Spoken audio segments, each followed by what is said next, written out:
చాలా కాలం క్రితం ఒక రాజ్యంలో ఒక రాజు ఉండేవాడు. ఆయనకు తన వారసుడిని ఎంచుకోవాలని కోరిక కలిగింది.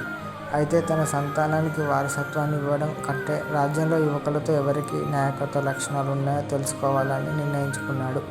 రాజ్యంలోని యువకులందరినీ పిలిపించి అందరికీ ఒక పూల విత్తనాన్ని ఇచ్చాడు. ఈ విత్తనాలను మీ ఇంటికి తీసుకెళ్లి 6 నెలల పాటు జాగ్రత్తగా పెంచండి. 6 నెలల తర్వాత ఎవరి మొక్క అయితే అత్యంత ఆరోగ్యంగా అందంగా ఉంటుందో వారే ఈ రాజ్యానికి కాబోయే రాజు అని ప్రకటించాడు.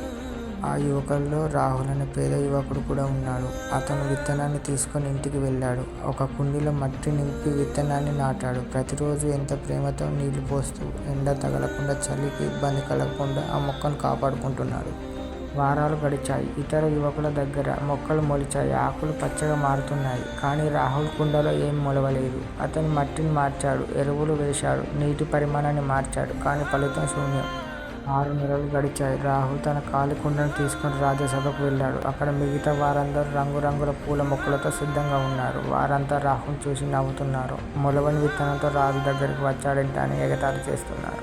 రాజుగారు సభలోకి వచ్చి అందరి మొక్కలను పరిశీలించాడు. చివరికి రాహుల్ దగ్గరకు వచ్చి, నీ కుండి ఖాళీగా ఉందేంటి అని అడిగాడు. రాహుల్ తలదించుకొని, మహారాజా, నేను చాలా ప్రయత్నించాను.